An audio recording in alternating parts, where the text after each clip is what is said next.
I admire your courage, Miss... Trench. Sylvia Trench.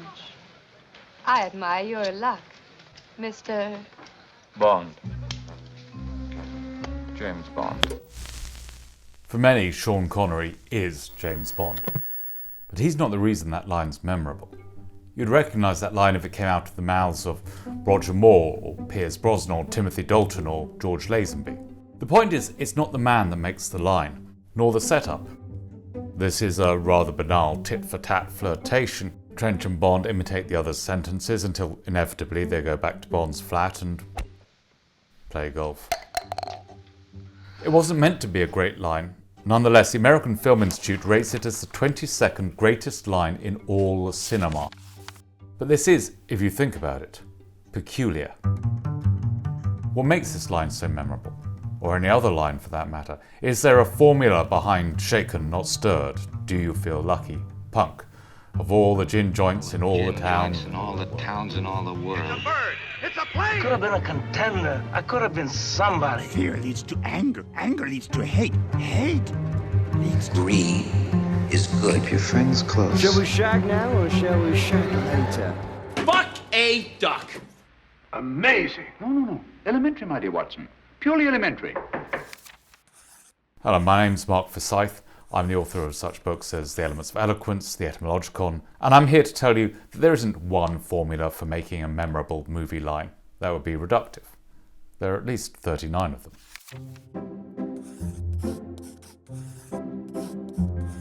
When I started to write these books in 1952, I wanted to find a name which wouldn't have any of this romantic overtones like Peregrine Carruthers or whatever it might be. I wanted a really flat, quiet name. So, just to recap, one of the greatest lines in cinema history is a man saying his name, a name that was deliberately designed to be dull. So why is it so memorable? The answer is Diacope. See if you can work out what Diacope is. Oh, Captain, my Captain. Zed's dead, baby. Zed's dead. Run, Forrest, run! Game over, man. Game over. Yeah, baby. What we have here is a verbal sandwich. The formula is, a word or phrase is repeated after a brief interruption. You take two bonds and stuff James in the middle.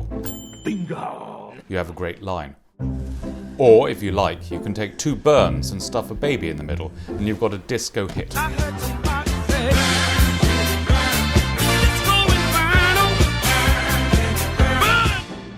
Diacope is a figure of rhetoric. Figures of rhetoric are ways of making a line memorable just by altering the wording. You don't have to say something different, you just have to say it in a different way. A horse, my kingdom for a horse. Mr. Bond, first name James. Mr. My name's Bond, but you can call me James. Mr. My name's James Bond. I could go on, but you wouldn't remember any of the lines anyway. Figures of rhetoric are the formulas that make you remember. They weren't invented by madmen at their typewriters or grown in test tubes. When the Greeks were collecting these formulas, they were simply noting down the best and most memorable phrases they heard and working out what the structures were. In much the same way that when you or I eat a particularly delicious meal, we might ask for the recipe. These combinations are so appealing to our ears that we invent them even when they weren't in the original line. Every child remembers how in The Wizard of Oz the Wicked Witch of the West cries, "Fly, my pretties, fly!" Except that she doesn't. Now fly! Fly! There is no vocative, my pretties, to be heard, so why does everybody remember it incorrectly? Diacope is so powerful that it somehow spread itself into our memories, and the witch's my pretties slid into every repetition. Figures like Diacope are alive and thriving. They account for the songs we sing,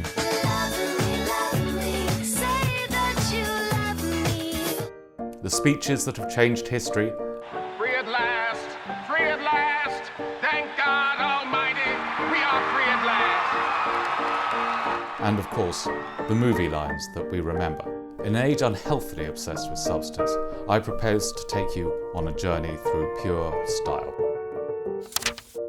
Nobody would have cared if Hamlet had asked to be or not, or whether or not to be, or to die.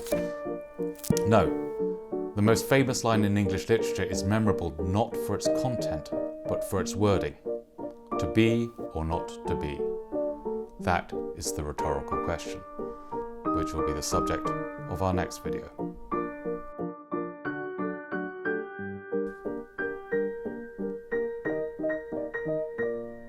My name is Mark Forsyth, and my book, The Elements of Eloquence, details 39 figures of rhetoric. It's available on the internet and in all good bookshops.